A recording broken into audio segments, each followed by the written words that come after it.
좋은 일이 있습니다. 성령의 충만한 능력을 받읍시다. 다짐하며 고백합니다. 꼭 한 간정씩 전도합시다. 우리 6월 28일에 새생명 행복축제가 있는데요, 여러분들 꼭 한 가정씩 전도하시길 바랍니다. 우리 여의도는 상반기 전도가 이제 올해 신문에 나왔는데 2,168명을 전도했다고 기사가 나왔더라고요. 그래서 우리는 제가 그 기사를 보고 기도했어요. 딱 10%만 하자. 몇 명이에요? 210. 그죠? 그 정도 되는데 저희가 올해 정해놓은 전도 목표는 118명이에요. 118명. 그래서 여러분들 열심히 전도하셔서 우리 상반기 하반기에 우리 전도 목표가 달성될 수 있도록 해주시기를 부탁을 드리겠습니다. 옆에 분하고 한 번 더 인사합니다. 이번에는 꼭 전도합시다. 제목을 함께 따라해 볼까요?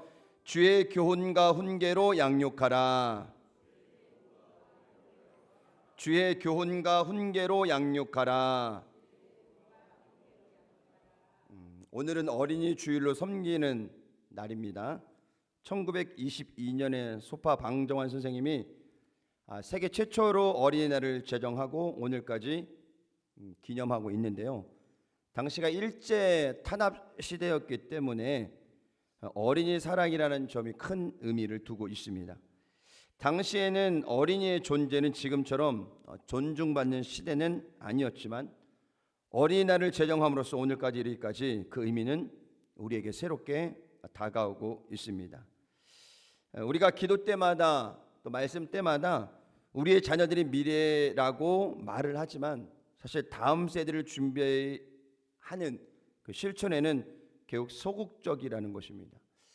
나라는 예산을 투입을 하고 또 출산 장려를 위해서 여러 가지 많은 것들을 시도해서 출산율이 좀 증가했다고 나왔어요. 그때 제가 알기로는 0.68이 최저였는데 0.78, 0.80, 어느 지역은 1.2까지 올라왔다고 합니다. 그만큼 출산에 대한 장려가 계속 잘 되고 있고요.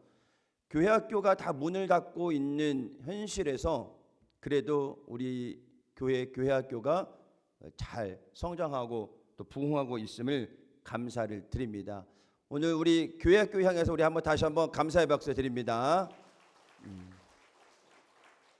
계속적으로 우리 교회 학교가 부흥될 수 있도록 여러분들 기도와 또 지원을 아낌없이 해 주시기를 부탁을 드리겠습니다. 오늘 말씀 들어가기 전에 맥어더 장군의 그 자녀를 위한 기도문이 있는데요. 맥어더와 같은 마음을 가진 우리 김총화 안수 집사님이 낭독해 주시겠습니다. 주여, 내게 이런 자녀를 주옵소서. 약할 때에 자기를 돌아볼 줄 아는 여유와 두려울 때 자신을 잃지 않는 대담성을 가지고 정직한 패배에 부끄러워하지 아니하고 승리에 겸손하고 온유한 자녀를 저에게 주옵소서. 생각해야 할 때에 고집하지 말게 하시고 주를 알고 자신을 아는 것이 지식의 기초임을 아는 자녀를 저에게 허락하옵소서. 원하옵나니 그를 평탄하고 안이한 자로 인도하지 마옵시고 고난과 도전에 직면하여 분투 항거할 줄 알도록 인도하여 주옵소서. 그리하여 폭풍우 속에서 용감히 싸울 줄 알고 패자를 관용할 줄 알도록 가르쳐 주옵소서. 그 마음이 깨끗하고 그 목표가 높은 자녀를 남을 정복하려고 하기 전에 먼저 자신을 다스릴 줄 아는 자녀를 장래를 바라봄과 동시에 지난 날을 잊지 않는 자녀를 저에게 주옵소서. 이런 것들을 허락하신 다음 이에 대하여 제 아들에게 유머를 알게 하시고 생을 엄숙하게 살아감과 동시에 생을 즐길 줄 알게 하옵소서. 자기 자신에 지나치게 집착하지 말게 하시고 겸허한 마음을 갖게 하시어 참된 위대성은 소박함에 있음을 알게 하시고 참된 지혜는 열린 마음에 있으며 참된 힘은 온유함에 있음을 명심하게 하옵소서. 그리하여 나 아버지는 어느 날 내 인생을 헛되이 살지 않았노라고 고백할 수 있도록 도와주시옵소서. 마지막 글에 이런 문구가 있죠. 그리하여 나 아버지는 어느 날 내 인생을 헛되이 살지 않았노라 고백할 수 있도록 도와주시옵소서. 마음에 되게 딱 스며들지 않나요? 여러분들이 다 자녀들을 양육하는 그 마음이 아마 이 메가더 장군의 마음이 아닐까라는 생각이 들기도 합니다. 그래서 주님 오실 그날까지 이 마음 가지고 자녀들을 양육하고 또 사랑하고 인도하시기를 주의 이름으로 축원을 드립니다. 옆에 분과 인사합니다. 당신은 훌륭한 부모님입니다.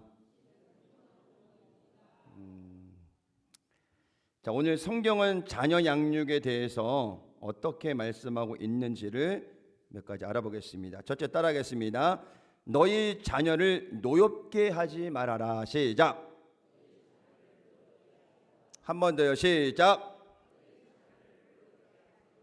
에베소서 6장 4절인데 또 아비들아 너희 자녀를 노엽게 하지 말라. 노엽다는 것은 마음이 분하고 섭섭한 느낌이 있는 것을 말합니다. 부모가 어떻게 자녀를 대할 때 자녀의 마음이 분하고 섭섭하게 될까요? 그 첫 번째가 뭐냐면 차별입니다. 차별. 큰애와 둘째, 그리고 아들과 딸, 이런 것에 대한 차별이 아예 없지는 않을 것 같습니다. 저희 가정에는 세 자녀가 매일 이런 느낌을 받고 성장하고 있습니다. 민준이는 미나와 민혁이를 보면서 그런 느낌을 받고 있고요. 미나는 민준이와 민혁이를 보면서 그 느낌을 받고 있고, 민혁이는 민준이와 미나를 보면서 그러한 느낌을 받고 있습니다. 그래서 세 자녀가 동일하게 어떤 고백을 하느냐? 왜 아빠 차별하세요? 제가 그런 이야기를 들을 때마다 마음이 참 힘들어요. 어느 부부가 자녀를 차별하겠습니까? 물론 큰애와 또 딸과 막내라는 그 이 관계 때문에 뭐 조금씩 다를 수는 있겠죠. 여러분, 여러분의 자녀를 여러분들은 차별하면서 양육하십니까? 그런 분은 없어요. 그 아이에 따라 나이와 성향과 그 건강 상태를 보고 우리가 좀 연약한 자녀들에게는요 120%더 마음이 가게 돼요. 왜? 연약하니까. 부모의 도움이 없이는 살 수가 없기 때문에 다른 건강한 자녀보다는 조금 더 신경 쓰는 게 맞아요. 그러면 건강한 자녀는 뭐라고 표현하느냐? 왜 나에게는 80%만 해주고 다른 형제에게는 120%를 해주냐라고 차별의 그 이야기를 할 수 있다는 것입니다. 그럼 우리 자녀들은 잘 아셔야 돼요. 부모님은 자녀들을 절대 차별하지 않아요. 근데 그런 느낌을 받을 뿐이라는 것입니다.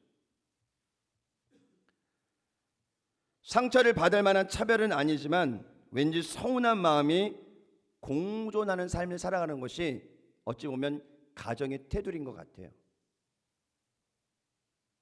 저희 아내가 저에게 지극정성으로 열심히 잘합니다. 그럼 저희 미나가 꼭 뭐라 그러냐면은 왜 아빠 밥에는 반찬이 하나 더 들어가고 내 반찬에는 반찬이 빠지냐고. 그래서 제가 딸이 있는 앞에서는 밥을 안 먹으려고 그래요. 여러분, 이것도 딸이 보기에는요 왜 엄마는 아빠한테는 저렇게 정성껏 해주고 우리한테는 반찬을 2개밖에 안 주느냐, 이게 이제 딸이 느끼기에는 차별인 거죠. 여러분, 교회 안에서도요 다 그리스도인들이 성숙한 것 같지만요 또 그러지는 못해요. 음식 하나에 상처받고요, 인사 한 번에 상처받고요, 감정 한 번에 상처받고요, 아주 작은 것에 우리 성인들이 상처받고 서운함을 받고 때로는 저희 딸이 고백했던 것처럼 왜 차별하지 우리 목사님은? 그렇게 이야기할 때 있다라는 거죠. 여러분, 목사가 여러분들의 부모는 아닙니다. 그러나 영적인 말씀을 먹이는 영적인 아버지의 역할을 하는 거죠. 그 영적인 아버지가 성도들 150명을 향해서 누구는 좋아하고 누구는 싫어하고 누구는 떡 하나 더 주고 누구는 떡 반 개만 주고 그렇게 할 수 있을까요, 여러분? 제가 서두에 말씀드렸던 것처럼 자녀의 성향과 건강과 연령대에 맞게 눈높이 교육을 하듯이 성도들도 다 같진 않아요. 조금 성숙한 어른이 있고요. 어른이지만 아직은 성숙하지 못한 분들이 있고 건강한 사람이 있어요. 아니면 손이 많이 가야 된 아프신 분들이 계셔요. 그 여러분, 아프신 분들에게 손이 더 갔을 때 건강한 분이 왜 목사님 저분만 저렇게 챙겨주세요? 라고 하는 분은 아직 성숙하지 못한 분이에요. 오히려 제가 하지 않아도 여러분들이 그 아픈 분들을 찾아가서 반찬을 나눠주고 과일을 사다 주고 약을 사다 주고 그럴 수 있는 역할이 되어야 돼요. 그게 건강한 교회죠. 그 여러분, 차별은 없습니다. 담임 목사가 성도들 대하는 것이나 가정에서 부모가 자녀를 대하는 것 다 비슷합니다. 사랑이라는 기본적인 마음을 가지고 성도들을 바라보는 거예요. 그리고 조금 더 연약한 성도들에게는 더 마음이 가는 거고 더 신경 써야 되고 더 챙겨야 되고 그게 사역인 거죠. 부모도 세 자녀 중에서 한 자녀가 약하면 이 한 자녀에게 더 기도 많이 하게 되고 더 소원 많이 하게 되고 더 많은 관심을 가질 수밖에 없다라는 거예요. 제가 사역을 하면서 제가 섬기던 교구에 딱 두 장로님 자녀가 몹시 아픈 자녀가 있었어요. 이미 나이가 다 40 중반인데 희귀병에 걸려가지고 그 장로님 권사님 손길이 아니면은 아들이 밥을 먹을 수 없고 생활을 할 수 없는. 근데 두 자녀는 건강해요. 아주 잘 나가요. 성공해서. 근데 그 한 자녀만 그 병에 걸려서 연약해서 방에 있어서 나오지도 않고 그러다가 게임에 중독이 되고. 여러분, 그 부모 마음은 어떨까요? 건강한 자녀는요 손대지 않아도 잘 성장해요. 근데 그 아픈 자녀에게는 부모가 더 많이 신경 써줘야 돼요. 더 많이 기도해야 돼요. 그거를 다른 자녀들이 차별이라고 하면 안 된다는 거죠. 하나님은 우리를 차별하지 않으셔요. 예수님도 이 땅에 오셔서 3년 반 공생의 기간에 귀한 사역을 감당하면서 부자나 잘 나가는 사람이나 건강한 사람을 찾아가는 것이 아니라 과부, 고아, 가난한 사람, 질병에 얽는 사람, 그 사람들 찾아가서 사역을 하셨다는 거예요. 왜? 손이 가야 되니까. 혹 우리 자녀들이 그런 마음을 갖고 있다면은 그 마음을 다 버리시고 우리 부모님은 바로 메가더 장군의 이 마음처럼 그 자녀를 향한 사랑의 마음, 꿈과 비전이 있다는 사실을 우리 자녀들이 기억하시기를 주의 이름으로 축원을 드립니다. 그래서 우리 성도들은요 한결같아야 돼요. 믿음도 한결같아야 되지만 우리의 감정도 한결같은 마음으로 유지할 수 있도록 우리가 해야 돼요. 내가 기분이 막 좋을 때는 인사를 너무 잘하다가 내가 기분이 좋지 않으면 인사를 안 하는 거, 그건 한결같은 게 아니에요, 여러분. 교회 발을 디뎠다면 혹시 내가 아침에 부부싸움을 하고 나왔어도 혹시 뭔가 마음에 어려운 부분이 있어도 교회에 나왔다면 어때요? 밝은 얼굴로 함께 인사하고 교제하고 식사하고 예배하고, 그리고 혹 내가 집에 가서 다시 인상을 쓰더라도 공동체 안에서 우리가 서로가 밝은 모습으로 인사하고 교제하는 것, 그것이 건강한 그리스도인이라는 사실을 여러분이 기억하시기를 예수님의 이름으로 축원을 드립니다. 그래서 제가 어른이라는 단어를 제가 설명했죠. 모든 것이 다 성장한 사람이에요. 몸만 성장한 것이 아니라 생각이나 마음이나 행동, 언어가 다 성장한 사람을 어른이라고 그래요. 근데 우리가 어른 아이가 있어요. 몸은 컸어요. 다 어른이에요. 나이도 있어요. 그런데 생각하는 거, 말하는 거, 보는 거, 생각하는 게 마음이 아직도 뭐요? 어린 아이 같은 분들이 계시다는 그 어른 아이라고 그래요, 여러분. 여러분 우리 아이들도요 부모에게 혹은 어디 가서 사랑받는 거 자기 하기 나름이에요. 아까 민영이가 애찬실에서 막 춤추니까 우리 오동시 장로님이 막 격려해 주시더라고요. 이쁨 받는 거예요. 제가 춤추라 그랬거든 막. 근데 바로 춤추더라고 막. 애찬팀 힘내라고. 그게 이쁨 받는 거거든요. 그 어른은 뭘까요? 어른이 존경받는 거는 어른다워야 되는 거예요. 젊은 사람이라고 무조건 다 어른들 공경하는 거 아니에요. 공경받을 만한 행동, 공경받을 만한 언어들, 공경받을 만한 신앙인의 모습을 가지고 있어야 젊은 사람들도 존경하는 거예요, 여러분. 그래서 함께 따라합니다. 내가 잘하면 사랑받습니다. 맞아요, 안 맞아요? 내가 막 정말 억지 쓰고 막 마음대로 하고 함부로 하고 이런데 사랑받을 수 있을까요?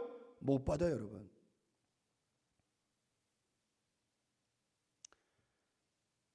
우리 자녀들은 부모 세대를 향해서 공경하는 마음으로, 존경하는 마음으로 예의를 잘 갖추고, 우리 부모님 세대는 자녀 세대를 그냥 막 대하는 것이 아니라 자녀 세대이지만은 존중해 주는 거예요.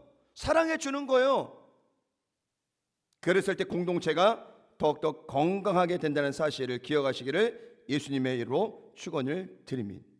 그래서 어른답게 생각하고 어른답게 말하고 어른답게 행동하는 것, 그것이 바로 어른들의 모습이라는 것입니다.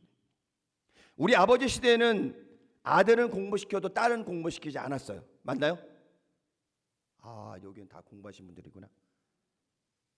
제가 그 얘기를 많이 들었어요. 아들이 뭐 맨나도 아들은 다 빚내서 공부시키고 딸은 공부한다 그러면은 뭐라 그랬어요? 김원혜 집사님. 그래, 공부 안 시켰어.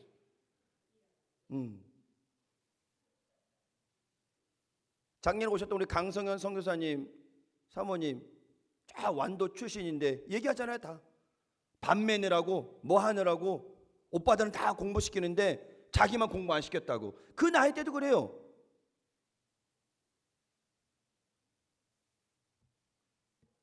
얼마나 그게 큰 서러움인지 모릅니다. 장자에 대한 예우도 그렇습니다. 성경에 보니까 창세기 보니까 야곱이 다른 아들보다 요셉을 더 사랑했다 그랬어요. 야곱은 요셉에게 채색 옷을 지어 입혔습니다. 야곱의 요셉에 대한 사랑은 형들로 하여금 시기를 만들었고 결국 형들이 동생을 죽여야 하는 상황까지 몰고 갔던 것입니다. 여러분, 하나님께서 우리를 차별 없이, 주님께서 우리를 차별 없이 사랑하셨듯 우리도 우리 공동체와 우리 자녀들에게 차별 없는 사랑으로 섬겨주시기를 예수님의 이름으로 축원을 드립니다. 예수님 앞으로 오는 어린이들을 꾸짖는 제자를 향해서 예수님께서는 마가복음 10장 14절 이하에 이렇게 말씀하십니다. 예수께서 보시고 노하시어 이르시되 어린 아이들이 내게 오는 것을 용납하고 금하지 말라. 하나님의 나라가 이런 자의 것이니라. 내가 진실로 너에게 이르노니 누군지 하나님의 나라를 어린아이와 같이 받들지 않는 자는 결탄코 그곳에 들어가지 못하리라 하시고,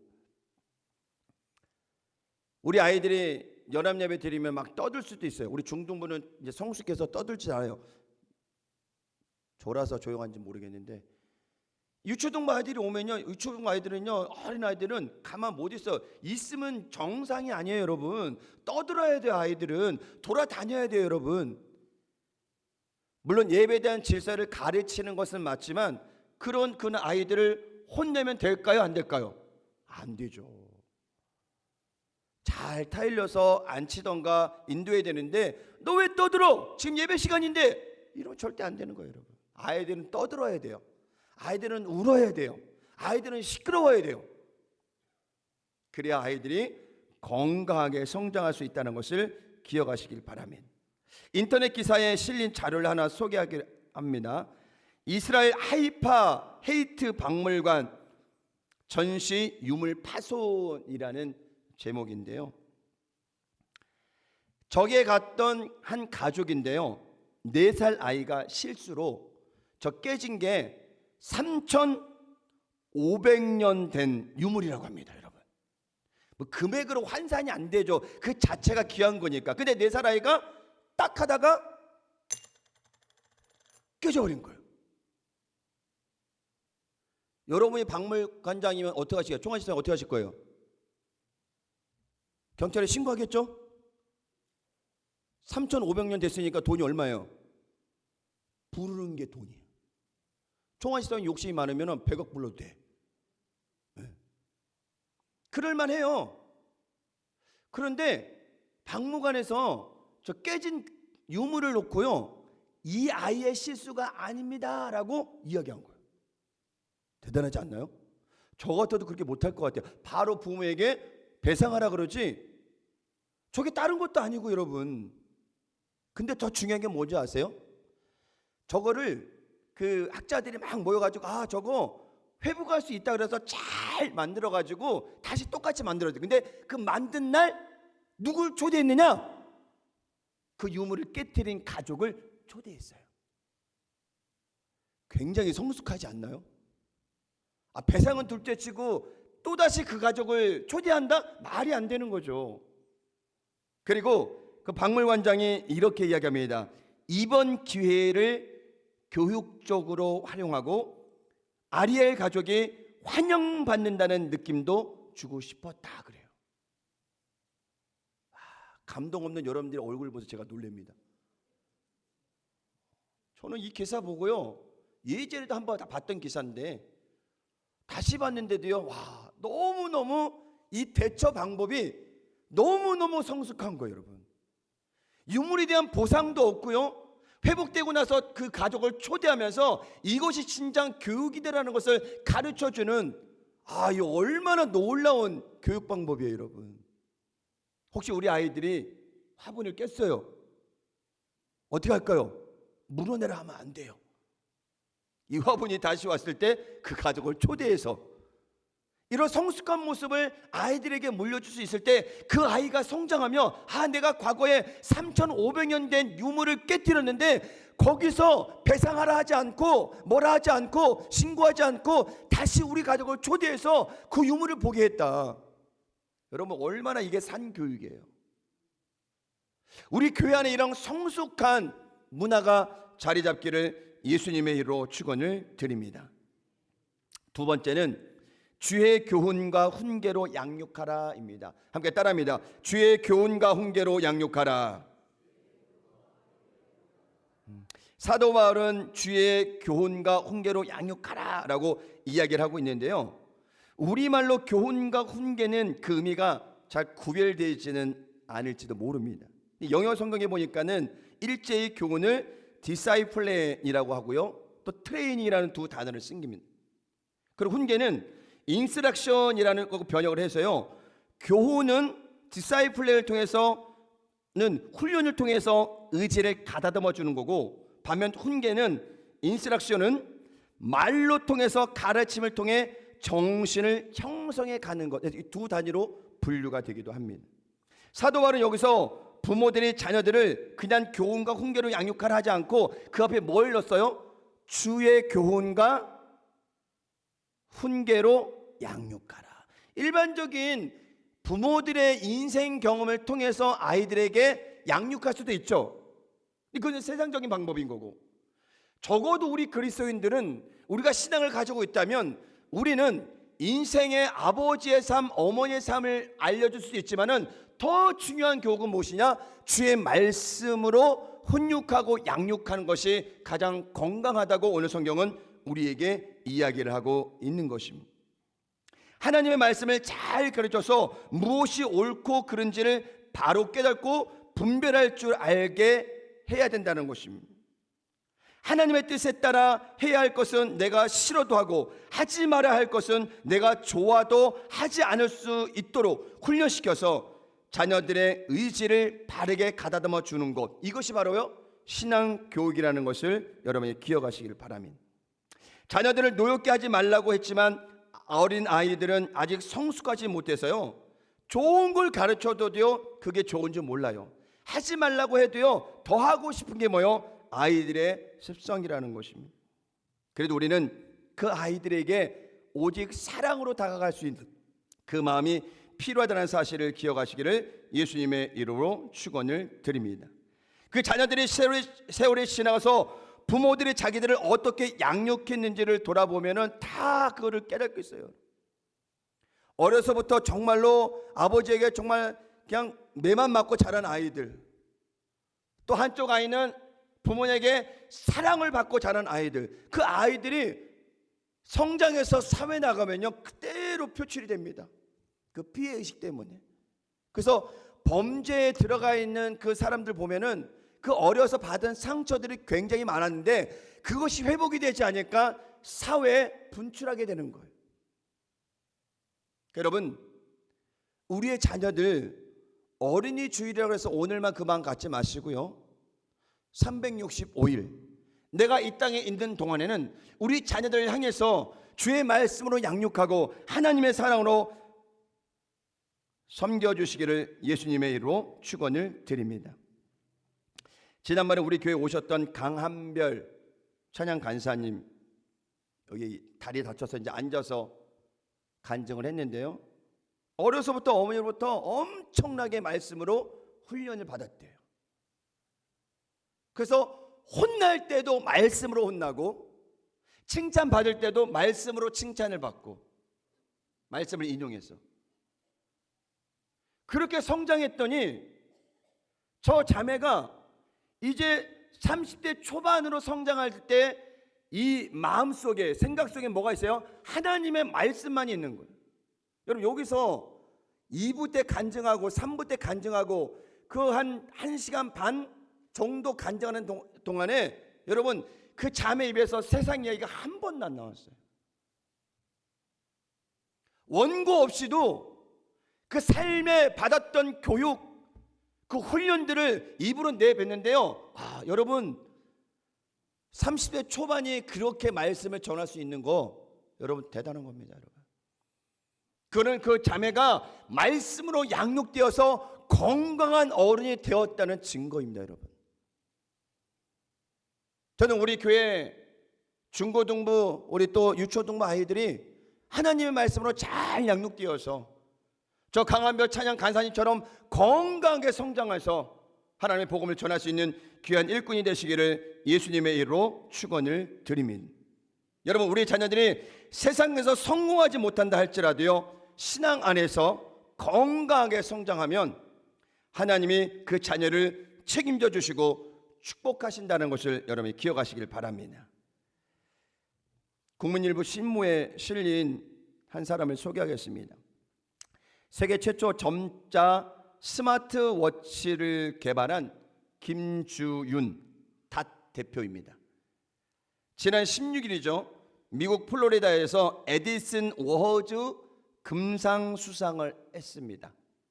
제가 청년부 담당했을 때 저희 카리스에 소속에 대해서 활동하던 청년이었는데요, 그때 당시부터도 이미 시작을 했었고요. 그리고 오늘에 이르기까지 계속적으로 장애인을 위해서 연구하고 개발하여서 엄청난 것을 개발을 했습니다. 그리고 에디슨 워즈 금상을 수상하게 된 것입니다. 그 대표가 이렇게 얘기합니다. 이번 수상은 닷패드가 사회적 포용과 기회 확장으로 이어질 수 있음을 보여준 의미 있는 결과입니다 라고 합니다. 그러면서 닷은 앞으로도 접근성의 권리라는 철학을 바탕으로 누구나 동등하게 정보에 접근할 수 있는 환경을 만드는 데 집중하겠습니다 라고 고백을 합니다. 그러니까 여의도에 장애인 대기구가 있어요. 엄청 많습니다. 그분들이 시각장애인들 같은 경우는 성경책을 볼 수가 없잖아요. 그래서 저분이 워치도 개발을 했고요, 이런 패드도 개발을 해가지고 그냥 시각장애인이 이렇게 누르면 점자가 있잖아요. 누르면은 이것으로 다 읽을 수 있는 이 패드를 개발한 거예요. 워치랑 같이. 그래서 그거를 장애인 대교구에 이렇게 기증을 하면서, 워치를 기증하면서 많은 사람들이 그걸 받고 이거를 활용해서 성경도 읽게 되어 가면서 너무 좋은데요. 젊은 청년이 저런 정신을 가지고 있다는 자체가 돈을 떠나서 성공을 떠나서 엄청난 겁니다, 여러분. 근데 저 청년이, 김정일 청년이 하나님을 싫어했던 청년이, 한때는 방황했던 청년이에요. 근데 하나님을 인격적으로 만나고 나서 하나님께서 그 청년에게 뭘 주셨냐? 이 비전을 주신 거예요. 이 꿈을 주신 거예요. 그리고 이 청년이 그 주신 꿈과 비전을 가지고 달려가니까 하나님께서 길을 확 열어주시는 거예요, 여러분. 여러분의 자녀들이 성공하기를 원하죠. 여기 대부분 다 장성한 자녀들이 계신데, 저 중등부 우리 친구들 세상의 성공이 아니라 주님 안에서 비전을 가지고 꿈을 가지고 주님 안에서 성공하시길 바랍니다. 그래서 하나님의 영광을 드러내야 돼요.